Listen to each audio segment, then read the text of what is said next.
ఎడారిలో సెలయేర్లు సెప్టెంబర్ 16వ తేదీ. కేరీతు వాగు దగ్గర దాగి ఉండుము. 1వ రాజులు 3వ అధ్యాయము 18వ వచనం. దాగి ఉన్న జీవితంలోని శ్రేష్టత గురించి దైవ సేవకులకి చెప్పవలసిన అవసరం ఎంతైనా ఉంది. మనుషుల ఎదుట ఉన్నతమైన స్థలాన్ని ఆక్రమించి ఉన్న వ్యక్తి దేవుని ఎదుట దీనమైన స్థితిలో ఉండగలగాలి.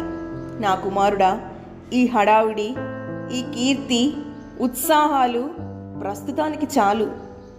నీవు వెళ్ళి వాగు దగ్గర దాగి ఉండు. వ్యాధి అనే కేరీతు వాగు దగ్గర, ఎడబాటు అనే కేరీతు వాగు దగ్గర, లేక ఎక్కడో మనుష్య సంచారం లేని ఏకాంతంలో కొంతకాలం గడుపు అని మన తండ్రి సెలవిస్తే ఆశ్చర్యపడవలసిన అవసరం లేదు. నీ చిత్తమే నాకు శిరోధార్యం, నీలోనే నేను దాగి ఉంటాను. నీ సన్నిధి గుడారంలో నన్ను దాచిపెట్టు, నీ రెక్కల చాటున నాకు ఆశ్రయం కల్పించు అని జవాబివ్వగలిగిన వాళ్ళు ధన్యులు. మనుషుల మధ్య గొప్ప విజయాలు సాధించిన పరిశుద్ధులంతా ఏదో ఒక కేరీతు దగ్గర దాక్కున్న వాళ్లే. మనం మనుషుల నుండి, మన స్వంత ఆశల నుండి దూరంగా తొలగిపోయి ఒక మూలాన దాక్కొనకపోతే ఆత్మశక్తిని పొందడం అసాధ్యం.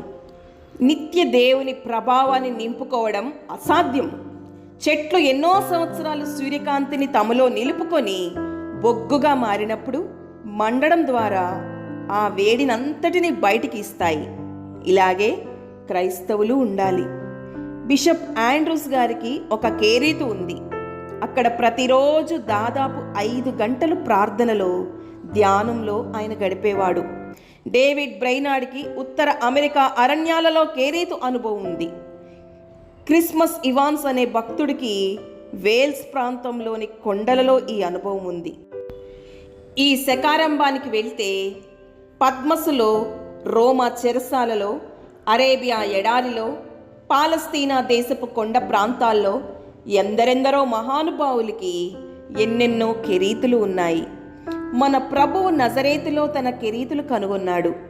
యూదయ అరణ్య ప్రాంతాల్లో, బేతని ఒలీవ తోటల్లో, గదరా అరణ్యాల్లో ఆయన ఒంటరిగా ఉన్నాడు. కెరీతు దగ్గర దాక్కోకుండా మనం ఎవ్వరము క్రైస్తవ అనుభవంలోకి రాలేము. ఎందుకంటే అక్కడ మాత్రమే మానవ స్వరాలకు బదులు జల ప్రవాహపు ధ్వని మనకు వినిపిస్తుంది. అక్కడ నెమ్మది అనే నీటిని త్రాగుతాం. ఆకాశం నుండి ఆహారం దొరుకుతుంది.